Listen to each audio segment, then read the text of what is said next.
இன்றே சப்ஸ்கிரைப் செய்து உங்கள் ஃபேவரட் ஷோகளை காணுங்கள். நான் ஜாய் கிட்ட 1000 கண்பானை உன்ன தயார் பண்ண சொல்லியிருந்தேன். அதத்தான் செஞ்சிட்டேன்னு சொல்லுது. அப்படியா ஜாய்? ஆமா ராணி, இரு நான் போய் அதை எடுத்துட்டு வரேன். அது இருந்தாதான் பூஜைய ஆரம்பிக்க முடியும்னு நம்பூதிரி சொன்னாரு. எடுத்துட்டு வந்துடுறேன்.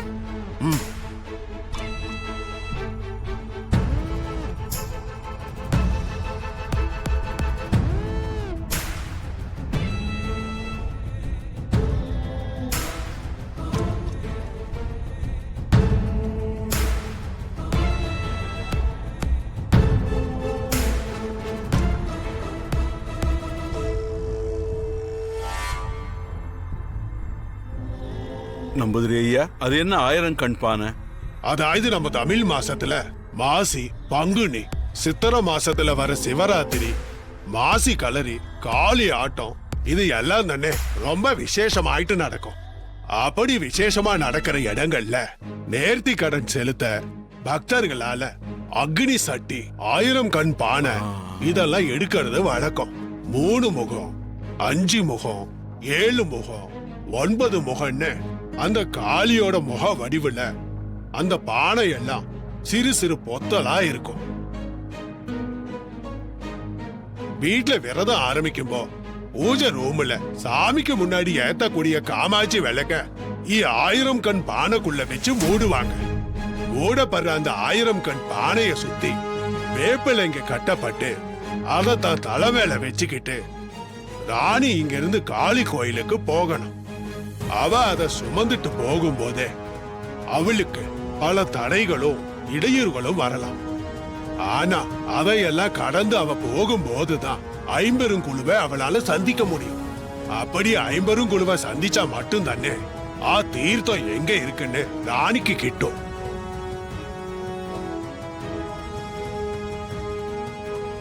அத நல்லபடியா அவ சுமந்துட்டு போறதுக்கு அவளுக்கு தேவையான இறை அருளை வழங்க இங்க தொடர்ந்து நம்மட பூஜை நடந்துகிட்டே இருக்கும். ராணி காளி கோவிலுக்கு போய் சேர்ந்ததுக்கு அப்புறம் நம்மள எல்லாரும் அந்த காளி கோவிலுக்கு போகணும். ராணி காளி வேஷம் போட்டுக்கிட்டு வேட்டைக்கு கிளம்புனதும் அவ திரும்பி வரும்போ சித்தார்த்தையும் கையோட கூட்டிட்டு வருவான்னு நம்மள எல்லாரும் நம்பிக்கையோட காத்துக்கிட்டு இருக்கணும்.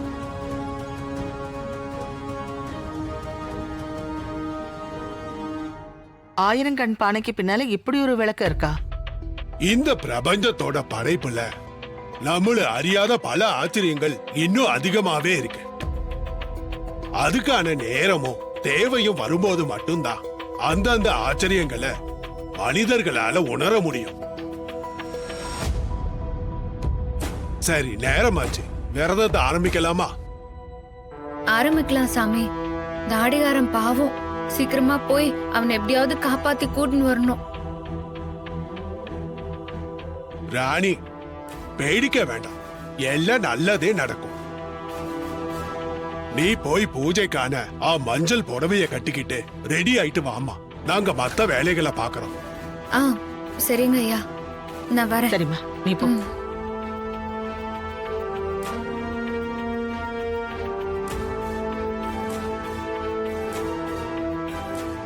வாங்க, நம்ம பூஜை ரூமுக்கு போலாம். வாங்க. போலாம். ஜாய், அந்த பானை என்கிட்ட கொடு, நான் கொண்டு போறேன். வா ஜாய்.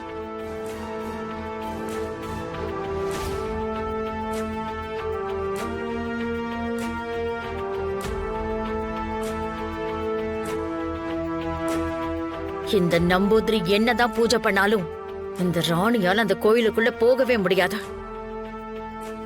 அங்கதான் அந்த அகோர அதிபதி மனோ, யட்சினி, கமண்டலன்னு இவங்க எல்லாரும் இருக்காங்களே. இதுக்கப்புறம் இந்த குடும்பத்தோட கதையும் முடிஞ்சிரும். இந்த பூஜையோட முடிவுல என் பையன் மனோவோட கையால அந்த பூமி அழிய போறது நிச்சயம். இந்த விஷயத்த நீங்க இவ்ளோ உறுதியா சொல்றீங்க?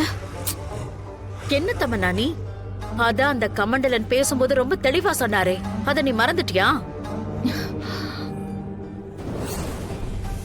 கமண்டலன், நீங்க மாயலோக அதிபதி ஆகிறதுக்கு கடும் தவம் செய்யறேன்னு இவ்வளவு நாளா போயிருந்தீங்க. அந்த நேரத்துல எங்களுக்கு எவ்வளவு பிரச்சனை ஆயிடுச்சு தெரியுமா?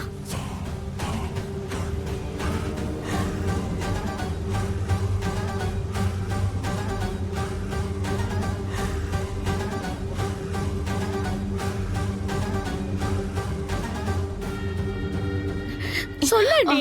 அது வந்து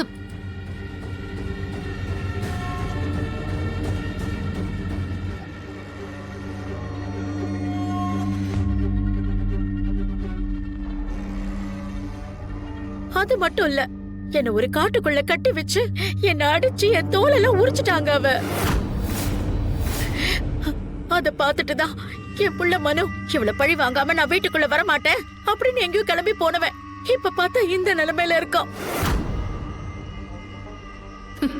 பரவாயில்லையே, நான் உங்க எல்லாரையும் துடி துடிக்க அடிச்சு ஓட விட்டதையும் நீங்க மறக்கல போலயே. அப்படியே ஒண்ணு விடாம எல்லாத்தையும் கமண்டலம் கிட்ட ஒப்பிக்கிறீங்க. ஆனா பாவம், இனி நடக்க போறத சொல்றதுக்கு நீங்களும் இருக்க மாட்டீங்க, அந்த கதையை கேட்கறதுக்கு இந்த கமண்டலனும் உயிரோட இருக்க மாட்டான். நான் இல்லாத நேரத்துல அந்த பொம்மி இவ்ளோ ஆட்டம் ஆடிட்டாளா?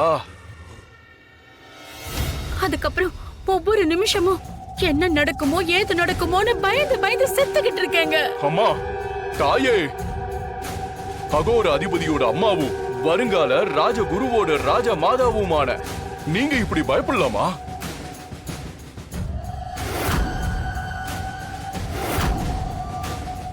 இதுக்கப்புறம் பயம்தான் உங்களை கண்டு பயந்து ஓட போகுது. எப்பேற்பட்ட சக்தியாலையும் உங்களுக்கு மரணங்கிறது வரவே வராது தாயே. அதுக்கு காரணம் உங்களுடைய மகன் அகோர அதிபதி மனோ மட்டும்தான். என்னை விட பல மடங்கு வீரிய சக்தியோட உங்க மகன் இருக்கிறான். இந்த உலகத்துல இப்ப அவனை எதிர்த்து ஜெயிக்கிறதுக்கு யாருமே இல்ல. மாந்திரிக தாந்திரிகத்துல எல்லா வித்தைகளையுமே அவன் கரைச்சி குடிச்சு வச்சிருக்கான். அந்த ராணி வயித்துல இருக்கிற தசவதானியால எப்படி அவளுக்கு யாராலையும் எந்த சூழ்நிலையிலையும் மரணமே வராதோ, அதே மாதிரி இனி உங்க பின்னால உங்க மகன் இருக்கிறதுனால உங்களுக்கு யாராலையும் எந்த சூழ்நிலையிலையும் கொடூர மரணங்கிறது நிகழவே நிகழாது. இது காலத்தின் கட்டாயம்.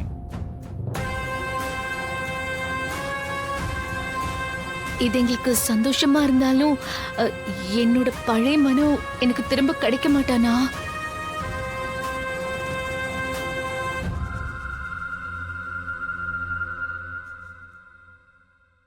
இல்ல,